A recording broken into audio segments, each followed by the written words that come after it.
So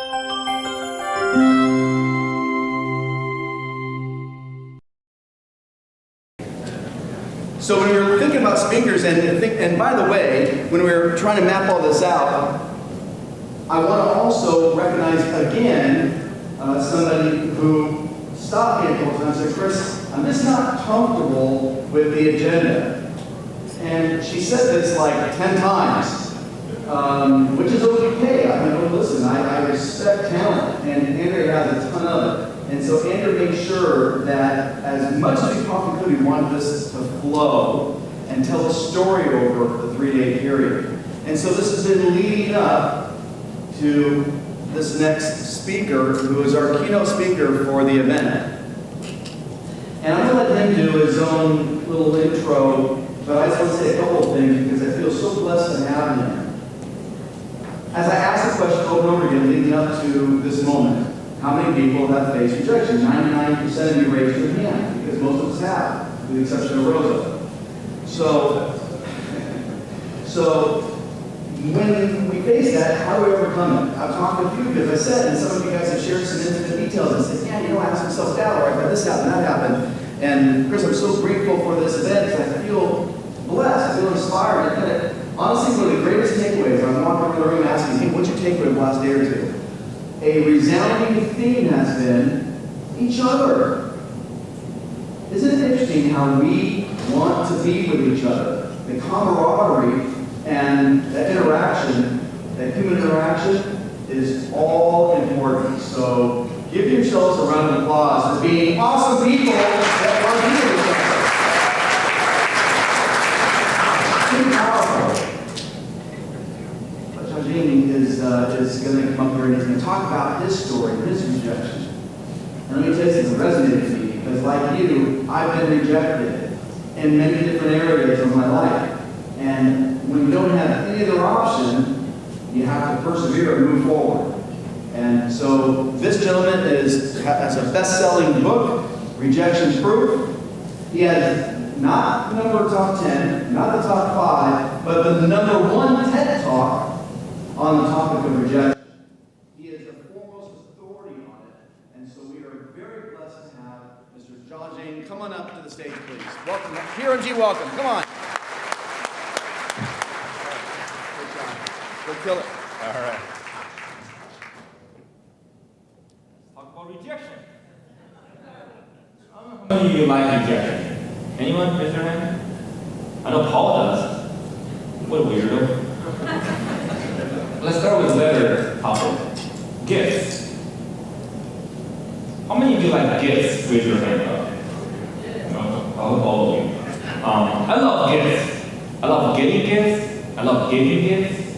Mostly getting gifts. But when I was growing up, I didn't like gifts that much. Why? I grew up in Beijing, China. And I got pretty good childhood. But when I was 6-year-old, my first grade teacher one day came up with this brilliant idea. Brilliant. That she wanted us to not only get gifts, but also learn the virtue of complimenting each other at the same time. So she had all of us into the front of the classroom. There were 40 of us. She said, hey, why don't you guys say nice things about each other? If you hear your name called by someone else, you can go pick up a gift and sit down.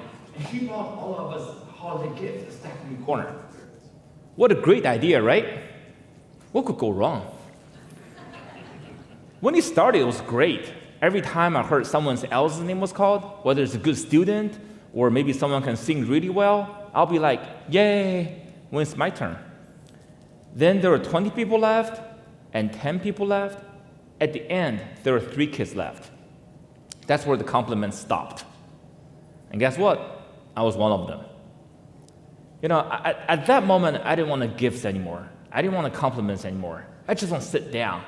And I was crying. I had no idea why no one would say anything nice about me. I thought I was cool. I thought I was a popular kid. Then I saw who was standing next to me. I knew otherwise because I hated those 2 kids. And the teacher was freaking out. She was like, oh my God, would anyone say anything nice about these people? No? All right. Why don't you just go grab a gift and sit down? You guys behave better next year, so someone will say something nice about you. Like I'm as I'm describing this, like it happened to me yesterday, right? Ever since that day, I would just die not to be in that situation again, getting rejected in public. But I don't know who felt worse that day. Was it me or the teacher? She probably realized how much she screwed up. Her team building event turned into this roast of 3 6-year-olds. Without humor. If you get roasted, it's supposed to be funny. But there's nothing funny about that day. So that was me when I was 6-year-old. Fast forward 8 years, when I was 14, I got an upgrade. And I live in Silicon Valley now. Over there, everything is about version, version 1.0 or 2.0. So that was version 1.0 of Jiang. When I was 14, I got an upgrade to version 2.0 by this guy. Do you know who he is? Oops. Woo, it went fast. Do you know who he is? Bill Gates, that's right. I don't know why he's in news a lot nowadays. But back then, he was really cool. He came to China to promote Windows 95. I heard him speak. I just loved that guy. I loved everything about him. I loved his entrepreneur story, his idea of using technology to change the world. So that night, I wrote a letter to my family telling them, hey, don't worry about your son. I got my life figured out. By age 25, I'll build the biggest company in the world, and I will buy Microsoft. I really embraced this idea of dominating the world from Bill Gates. I didn't make this up. I did write this letter. My family kept the letter from me all these years, and they sent it to me when I was 30. They're like, have you done this? So this is the letter. By the way, you don't have to try to read it. It's really bad handwritten Chinese. But I did highlight some keywords for you, so you know what I'm talking about. In that letter, I also mentioned someday I want to go to the United States to fulfill that dream, because that's where Bill Gates lived. I want to beat him on his home turf. I even pick out a city. I said I want to go to Houston. Is anyone from Houston here? Oh, okay, a few people. I didn't know why I said Houston. The word just sounded so good in Chinese, Houston. Also, they won the NBA championship that year, so I was a fan since. But 2 years later, I was given the chance to come to the U.S. as a culture exchange student. Has anyone had an exchange student live with you? Like a student, like a high schooler from a foreign country, they stay with you, they eat with you, they could be annoying, I was one of those.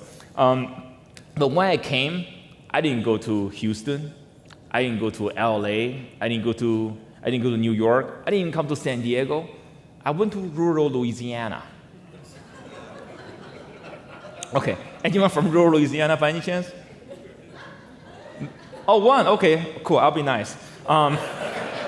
It's a small town called Simpson, Louisiana, and you type that in Google Map or Google Earth, all you'll see is just green.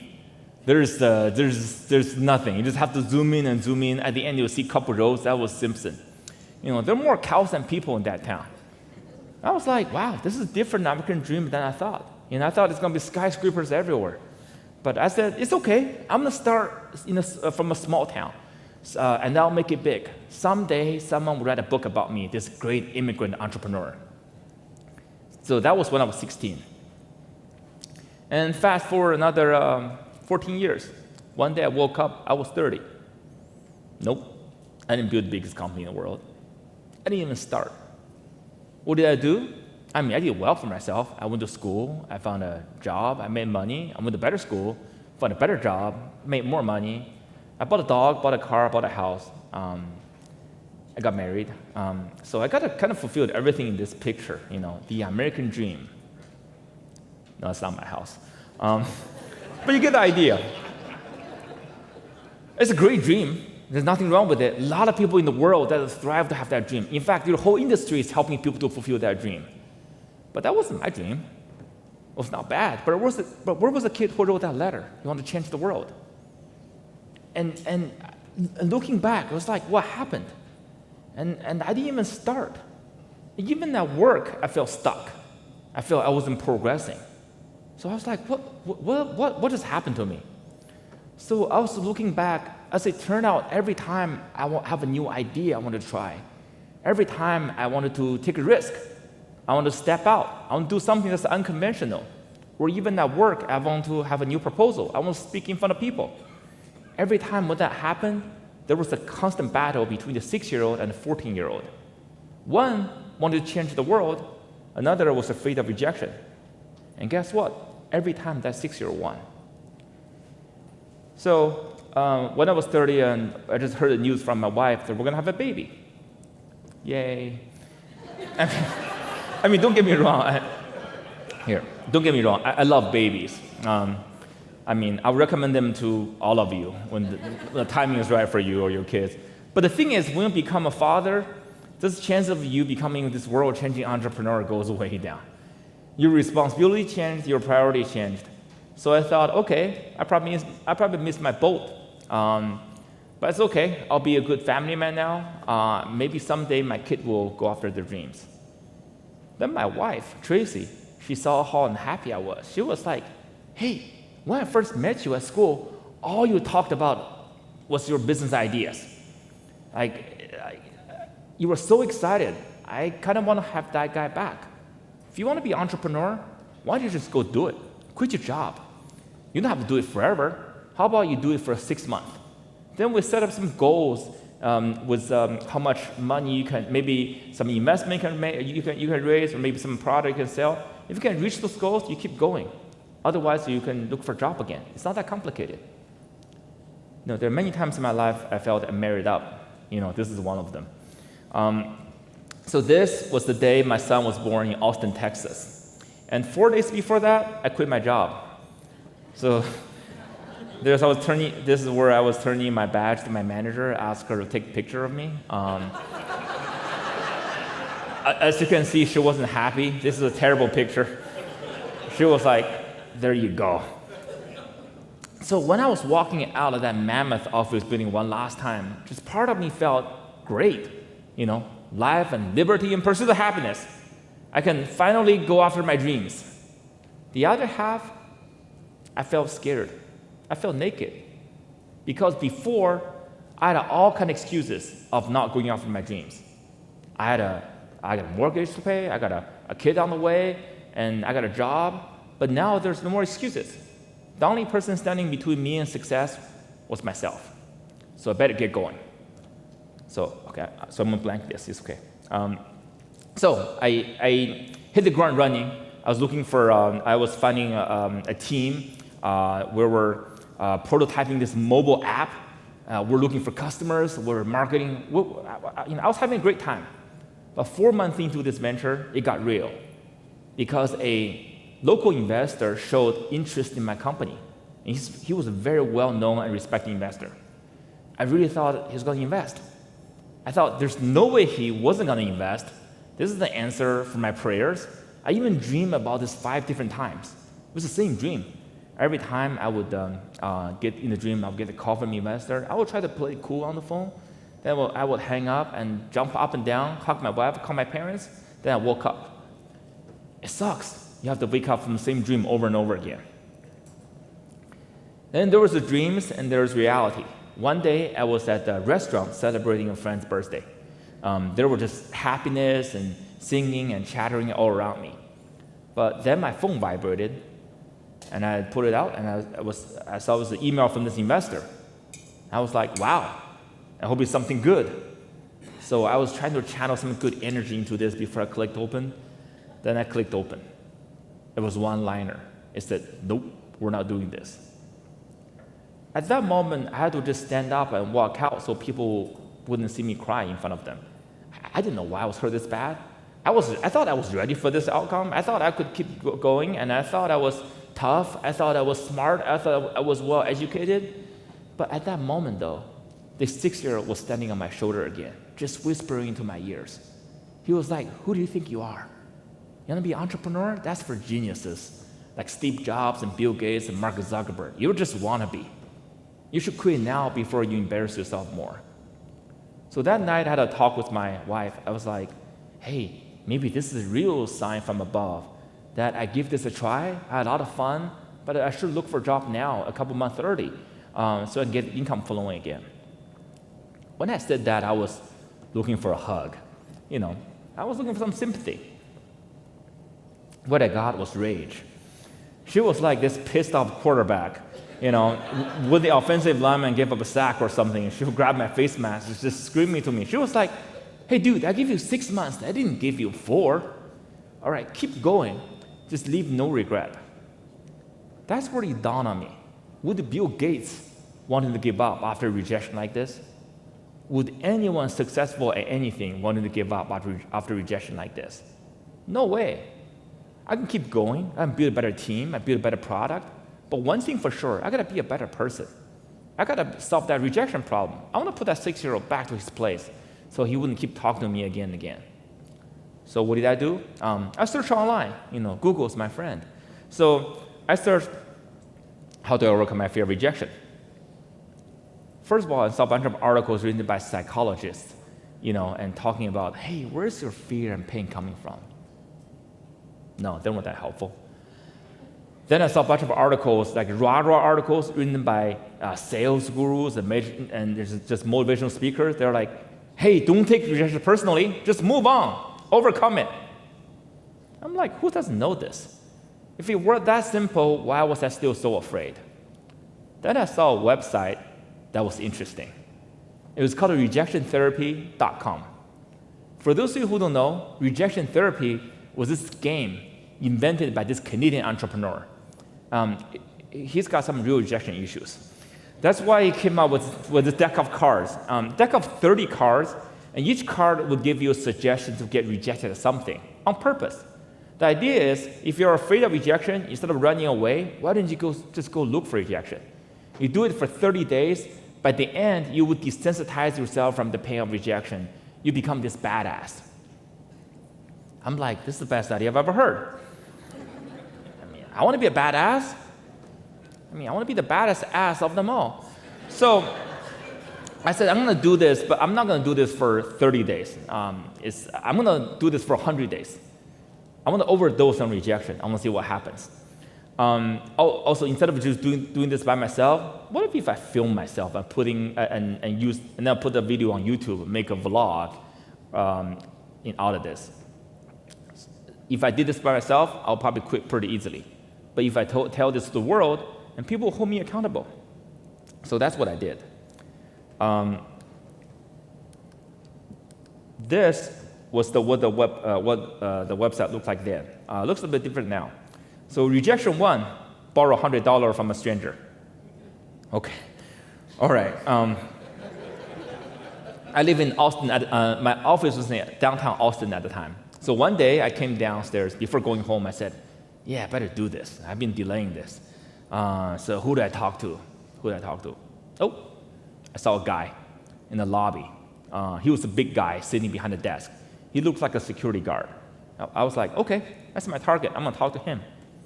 I can do this. Yeah, I can do this. Yeah, I can do this. I just keep talking to myself. And then I started walking toward him. Yeah, I can do this. Yeah. Then halfway through, I slowed down. I started to sweat. My heart started to pound really hard, and the hair at the back of my neck stood up. When I got there, I was a mess. I was like, sir, can I borrow $100 from you? He looked up. He was like, no. Why? I said, no. Okay, sorry. No, bye. I just turned around and ran as fast as I could. I was so scared and so embarrassed. But the thing about doing a vlog is everything you do, you got to experience twice. Because that night, I have to upload the video to YouTube. I have to edit video. I was looking at myself. I was like this NFL scout looking at the game film frame by frame to see what happened. First of all, I saw myself. I was so scared. I looked like this Bruce Willis movie, Sixth Sense. I saw dead people. Then I saw this guy. He was a big guy, and he said no to me, but he wasn't like a menacing figure. He didn't put out a club or pepper spray. He didn't cuss me out. He didn't call the police. All he did was to say no. He asked me why. In fact, he was inviting me to explain myself. I could have said many things at that moment. I could have said, well, I'm trying to overcome my fear of rejection here. Or it could be like, I'm trying to have some fun. I want to see if this is possible. If you can't do 100, can you do 50? 25? $5. You can do $5, can you? I could have said all those things. But what did I say in reality? I said just 4 words. No, sorry, no, bye. I'm like, this is like the microcosm of my life. Every time I got the slightest rejection, I would just run as fast as I could because I was so scared. So I said, tomorrow, no matter what happens, I'm not gonna run. I'm just gonna stay engaged, and I want to negotiate. I want to see what happens. So rejection 2, request a burger refill. Okay. One day, I went to, I had this very juicy cheeseburger for lunch. It was really good. Then after having it, I went to the cashier person at the front desk. I said, can I get a burger refill? He was confused. He was like, what do you mean a burger refill? I said, just like a free drink refill, but with a burger instead. He was like, sorry, we don't do burger refill, man. That's where the rejection happened. But this time, I didn't run. I stayed engaged. I was like, hey, I love your burger. It's so good. Then give me a burger refill. I'll come back here every day for next week. I'll tell everyone about it. It's word of mouth. It's word of mouth marketing. It's not bad for a free burger, right? He was like, yeah, it's a good idea, but sorry, I can't do it for you. I can't give out free food or get in trouble with my manager. Well, I didn't want to get him in trouble, so that's where I left. And guess what? I wasn't scared anymore. I mean, it was still very awkward, but I didn't see dead people at that moment, so that's a huge improvement. So in only 2 days, I learned something important. If I don't run after rejection, I don't have to feel too bad. It's the running that creates the fear, not the rejection itself. Then as I kept doing this, like strange things started to happen, like really weird things. People started to say yes to me, one after another. For example, one day, I had this soccer ball in my hand. I went and knocked on someone's door. The guy opened the door, and he was also a big guy. He's got this giant Texas flag on his T-shirt. If you're from Texas, you know people do that there. So I started, sir, can I play soccer in your backyard? And he looked at me. He was like, soccer in my backyard? And he saw me, and I was serious because I got a soccer ball, I got a shin guards, cleats, all decked out. And he thought about it. He was like, I guess so. Come on in. I was like, now what? How did I play soccer with myself in the backyard? I didn't think this part through. So I just went in. I did a little bit dribbling. I had him take a picture of me. I did a Heisman pose on a soccer ball. I didn't know why. But before leaving, I said, how can you say yes to me? He was like, dude, this is so off the wall. How can I say no? I'm like, okay. Then there's another day, I was driving down the highway. I saw a police car, so I waved at him. He waved back at me. I'm like, no, can you stop? So I put him over. I said, officer, can I drive your car? I mean, by the way, I don't want to get in trouble. I'm not going to drive the way. I just want to give it a spin. I want to listen to a radio. I want to feel like a police officer. I was always wonder what it's like. And he was like, I've never heard this before. Sure, why not? So I drove a police car that day. In the front, not in the back. There was a difference. Then there's another day, I just got a bunch of yeses in a row. I just got frustrated. I'm like, this is rejection therapy, not acceptance therapy.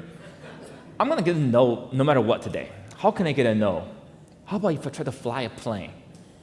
By the way, I have no idea how to fly a plane. I don't have the license or knowledge to do it. So I went to this airfield in Austin. I saw this pilot-looking guy in the lobby. I said, sir, do you have a plane? He's like, yes, I do. I said, can I fly it? He said, do you know how to fly? I'm like, nah. He said, it's okay. I'll teach you how to fly. You want to do it now? I was like, why? What's going on? As it turned out, he didn't own a commercial jetliner like a Boeing or something. He owned a gyroplane. Okay? For those who don't know, a gyroplane is like a miniature helicopter or like a motorcycle in the air type of thing. So this is a rich hobbyist. He just bought his new gyroplane. He flew in from Houston. He wanted to show everyone how awesome his plane is. So he taught me how to fly. It was amazing. I'll tell you more about it later.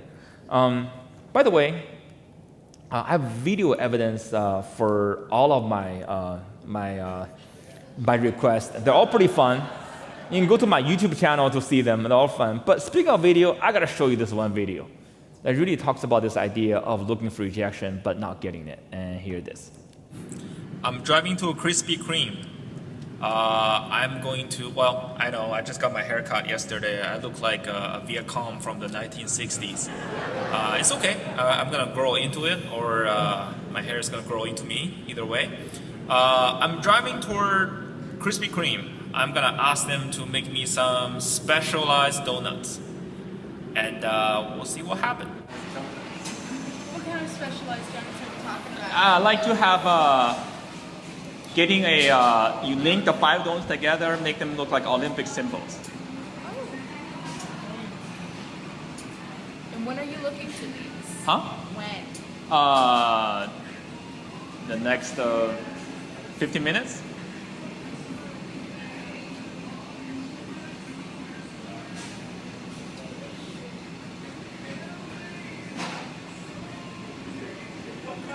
How did they link them this year? Just normal color is fine. You want them linked? Yeah. I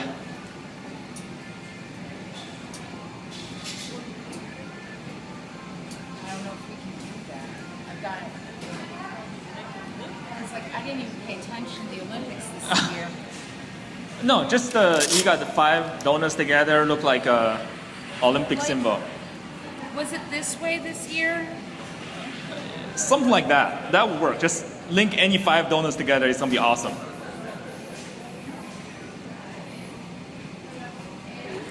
It's going to take me longer How long? because I've got to catch them on the other side. And then they've got to get through the proofer and then drop in the fryer.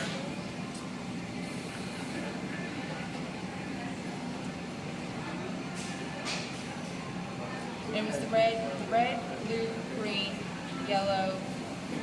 What's the other color? Red, green, yellow, blue, maybe white? Was it white? Could be. That sounds right. Oh my gosh, I haven't watched the Olympics in so long that I may not be able to link them, but I can maybe make them look like they're interlinked. Okay, that would be great. Because the only thing I'm worried about is if I try to put those through the proofer, they will unsettle the trays and they'll end up falling. And then once they hit the fryer, you've got a divider, and if they hit that, they're going to get stuck. You know what I'm saying? If you can make that, you're gonna make my day.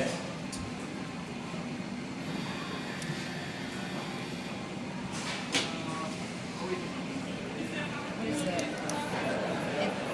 It's red, yellow, green, blue, white, right? Yep. Let me see what I can do. Okay.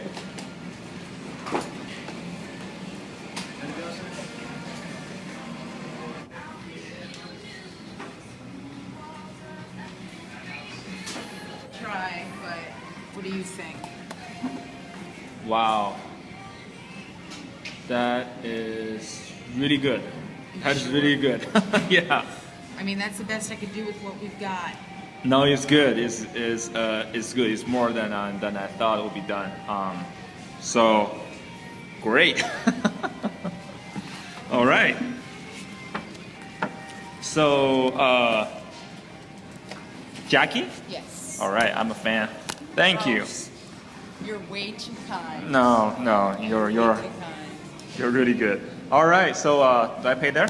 Don't even worry about that one's on me. Are you serious? Ditto. Ditto. You serious? Very. Extremely. Wow. Extremely. That's my pleasure. All right, Jackie, I'll take it, but man, you make me really happy today. All right, thank you. Very All right, welcome. see you. Give me a hug. Okay. Enjoy. All right, thank you. See you. Very welcome.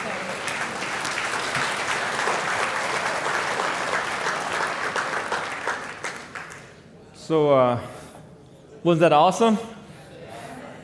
So these were the donuts.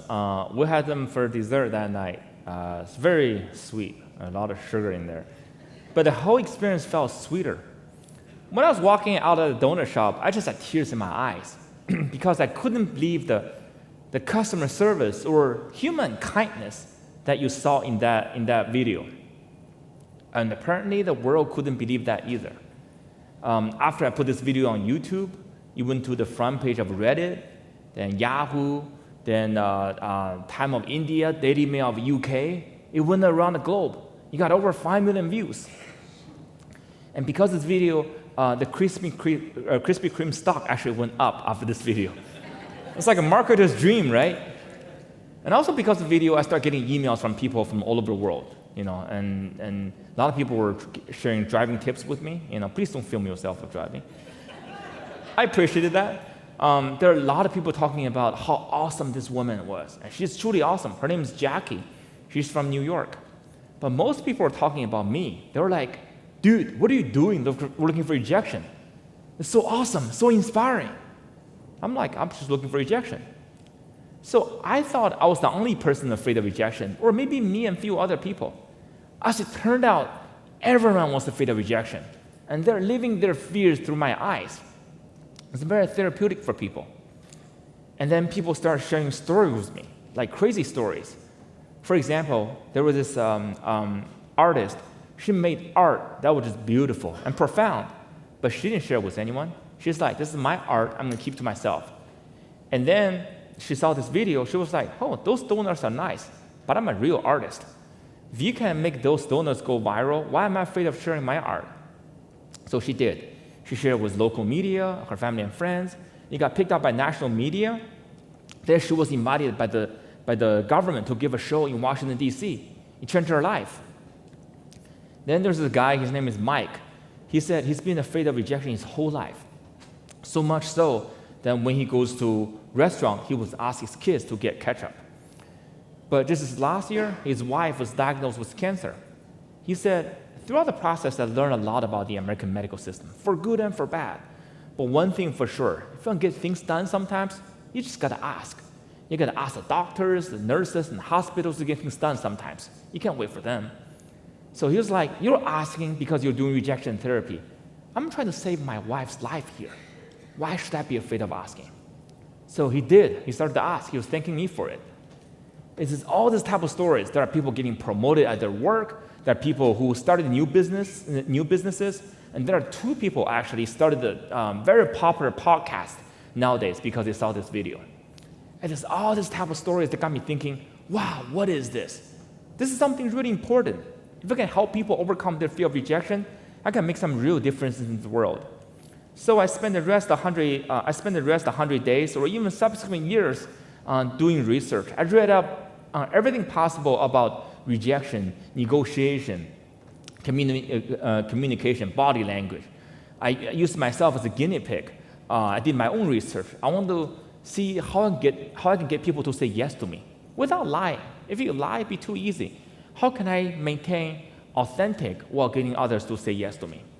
I even gave a TED Talk on that subject. It actually was the number 3 most viewed TED Talk of 2017 overall. I think it was behind Elon Musk and the Pope or something. Sometimes you're just not as cool as someone else. What can you do?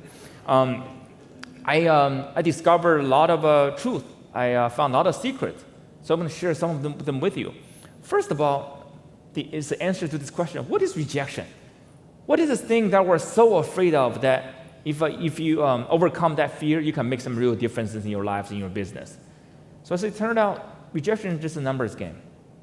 I'm sure you heard this already, but it's really just a numbers game. In these 100 days, I could ask something that's pretty absurd. Someone will say yes to me.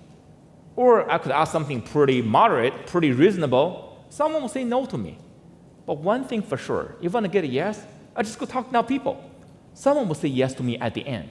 It's almost as if there's a number associated with every rejection. You go through enough no's, it becomes a yes. Speaking of number, do we have any Harry Potter fans here? Anyone? Okay, I see a few hands. I love Harry Potter. It's the best-selling book in modern history. It blew every other book series out of the water when it comes to book sales. And when you think a book that good when it first came out, all the publishers on earth would fight among themselves trying to publish a book, right? Nope, that wasn't the case. The author, her name is J.K. Rowling, she has to go through 12 rejections to get her book published. Every rejection sounded similar. What, you're trying to write a children's book? This big? It's about dark magic? Oh, there are people dying in the book? Come on, try something new. Get a real job. It's on the 13th try she also got rejected, but the chairman of the publisher gave the manuscript to his granddaughter, who would not put it down. She just kept reading and reading until she exhausted herself and finished the book. That's where it dawned on them. Maybe we should try this. So they published the first Harry Potter book under very low expectations. And the rest was history. Just think about it though. If it took J.K. Rowling's 12 rejections to get Harry Potter published, how many rejections do we have to go through to get ourselves published, to get our ideas published, to get our business published? Rejection is just a numbers game. You go through enough no's, it becomes a yes. Then rejection is just an opinion. It's an opinion. I think we need many things in this world. We need more love and sympathy, courage, understanding, definitely more bathrooms and free drinks. But one thing we have plenty of is opinion. If you don't believe me, just get on the internet. Go to Facebook or turn on your TV. Everyone has something to say about something, and they can't wait to tell you how they feel about something. Opinion is like the cheapest resource on earth. It's completely renewable too. But rejection is nothing more than the opinion and preference of the rejecter. It says more about the rejecter than the rejected. In these 100 days, I could go through the same question to 10 different people. Someone will say yes, someone will say no. Someone will smile at me and give me a high five. Someone just couldn't wait to get away from me faster. I was the same person, making the same request, but it's just everything about that person's state of mind, what happened to him or her the night before, or maybe it's lifelong of understanding, education, needs, prejudice, who knows? Has nothing to do with me, has everything to do with that person. But when it comes to rejection, we think it's all about us because we're the heroes of our own movies. We're the centers of our own universe. That's why we take every rejection so personally. We feel like every rejection is like an indictment of who we are. Every acceptance is a confirmation of a merit. It's not. It's just an opinion. And lastly, rejection is a source of knowledge. So I wrote this book, Rejection Proof, a few years ago. It actually became the #1 bestseller on Audible. I don't know why. I wrote this book not because I want to write a book or I want to make money. It's actually because I learned so much. I went to a pretty good business school. I thought I learned a lot about business in those 2 years. As it turned out, I learned a lot about PowerPoints and spreadsheets. But in these 100 days, I felt I learned more about business than I did at business school, especially when it comes to negotiation or communication or even leadership. So I'll share some of the learnings with you. The most important thing is, what do you do when people say no to you? What do you do? Most people do one of two things, fight or flight. When I say fight, it didn't mean they start fist fighting. It was, you get rejected, you get a little bit disappointed. You get a little bit hurt. If it's someone who's close to you, you might get a little bit indignant. That's where you're like, just out of all the people, how can you reject me? So start arguing. But when you argue, that's not a good response. When you're arguing, your emotions will actually get involved. Your opinions will actually get more entrenched. When was the last time you can shout at people and change their mind?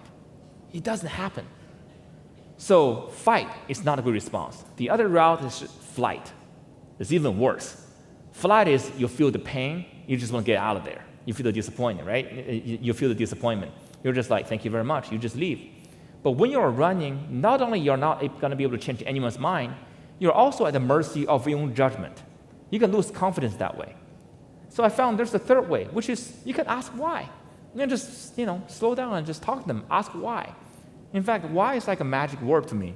When I hear no, I say why. A lot of times people are rejecting you not because they hate you or because they don't trust you. It's sometimes what you're offering is not fit their needs. If you can slow down and try to find their reason, you can have a chance to turn a no into a yes. For example, one day I had this flower in my hand, and I went and knocked on someone's door, and the guy opened the door. He was an older gentleman, I said, sir, can I plant this flower in your backyard? I didn't know I liked people's backyard that much. It's like my personal playground or something. And he was like, oh, this is more interesting than I thought. I thought you were like a sales guy, but no, I can't let you do this. But before he could leave, I said, may I know why? He was like, well, I have a dog that will dig up stuff I put in the backyard, and it's not safe for you to go there. I actually like what you're doing. If you want to do this, why didn't you talk to Connie? She's my neighbor. She loves flowers. I got so excited because I just got a referral. So, so I went across the street and knocked on Connie's door, and she was so happy to see me. Half an hour later, there's this flower in Connie's backyard. I hope it looks better nowadays. It's a few years ago. But the thing is, had I just left at the initial rejection, I would have thought many reasons. Maybe I didn't dress up well. Maybe I didn't speak clearly. Maybe he didn't like me. Maybe he didn't trust me. As it turned out, none of that was the reason. It was what I was offering did not fit his particular need, but he liked me enough to offer me that referral, which I converted.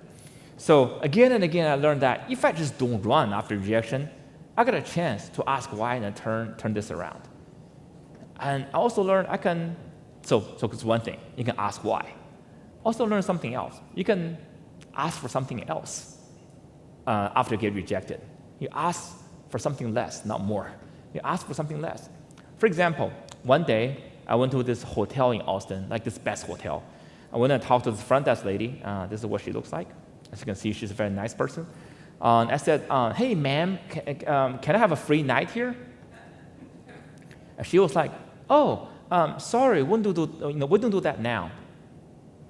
At the back of my mind, I was like, when do you do it? That sounds like an awesome promotion. I'll come for it. But I didn't say that. I was like, oh, it's fine if you can't give me a free night, but can I take a nap in one of your rooms? I want to try out your mattress. She said, sure.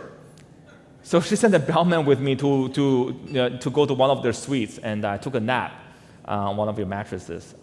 It was very comfortable. It was awesome. But the thing is, had I just come in and asked straight to take a nap in one of her rooms, she might have thought I was crazy. I mean, she might still thought I was crazy, but I got a yes because I make a big request, I got rejected, asked for something else. In fact, there's a pretty strong academic study on this, that if you make a outrageous or rather unreasonable request, you get rejected, then you settle for a more reasonable request, the chances of you getting a yes on the second request is a lot higher than if you would just ask for that second request without the first one. Why? We think rejection is a moment of failure. We didn't get what we wanted, right? But we forget rejection is also a moment of opportunity. When people are saying no to you, they feel a little bit bad. They feel a little bit indebted to you. That's why when you're asking for something else, you're demonstrating, you're negotiating, you're compromising. People like to return in kind. That's why you can increase your chance. In fact, about 60% chance of increase if you just ask for something big and then ask for something else. So yeah, so next time you ask for business, ask for an appointment, get rejected, don't just run or don't just go automatically to someone else. You can say, hey, can we talk again in a month or in a week? Can I send you some information? Can you talk to people around you? Can we talk again? So the chance of you getting a yes on the second request is really, really high. You just give yourself another shot. By the way, I can go on and on. I get a high. I get a high talking about rejection. In my book, I talk about 16 different ways to turn no into yes, how to get more yeses, and how to say no to people. That's actually one thing we're pretty bad is to say no to others. But there are ways you can do it. Not only you don't hurt your relationship, you can make the other person a fan of you. But because of time, I do want to leave with you just one last lesson, the most important lesson I learned from 100 Days of Rejection. Just 2 words, just ask. Just ask. Remember I mentioned that I flew someone's plane? That's the best flying experience in my life. Nowadays, when I fly, I always go to the airports a couple hours early, get in line, take out my belts and shoes, and make sure my pants don't drop when I walk through that cancer-inducing bone scanner. That's my flying experience. But that day, I had none of that. I flew like a bird. It was amazing. For a moment, I was like a couple feet above the cornfield. I felt I was this eagle. I felt I was this seagull looking for fish above the ocean. Next minute, I was like 1,000 feet in the air. There was a cloud around me. I was touching it. I was kissing it. It was amazing. I felt I was this eagle. But all this time, all I could think of was this question in my mind over and over again. What if I didn't ask? What if I didn't ask? Not only I would not have this great flying experience, I would not know this could exist. What if we don't ask for things in life? Maybe companies might not be built or create prematurely. Maybe maybe art might not be shared. Maybe life-saving treatment might be delayed. Or maybe business opportunities might be lost. The reason we don't ask for things is because we think rejection is terrible. It's terrifying. So by us avoiding the negative, we're achieving that positive, right? That's just a lie. It's a lie we keep telling ourselves every day because we want to stay comfortable. Our body, our brain want to stay comfortable. When you're not getting out there and getting rejected, you're just rejecting yourself by default. And guess who the worst rejecter is? Ourselves. So next time, no matter what happens, let the world reject you. Don't ever reject yourself. And lastly, gifts. Gifts. Rejection used to be this bogeyman, this thing that just haunted me my whole life. So much so that I would run away. I spent the first part of my life running away from rejection. But then as I stopped running, as soon as I stopped, I started embracing it, I started befriending it. It became my biggest gift in life. Now I get to go to some of the best companies in the world, or go to some of the best universities in the world, teaching people how to become rejection-proof. I even started I have even started a coaching business. I started a consulting business, just helping people, either on a one-on-one basis or on a one-to-many basis, helping others to become rejection-proof. And I just want to help others. I want to hear I want to hear the stories. In fact, speaking of gifts, I have a little gift for you. I just built a assessment test. Okay, I want to see how you can gauge your rejection resiliency. So it's called rejection resilience test. If you're interested, send me your text. This is my text. If you have any story to share with me, you can any other questions, or if you want to get this test, text me your email and type in PRMG. I know who you are. So this is my personal text. You can text me anytime. I bet most people don't do this. But this is my text.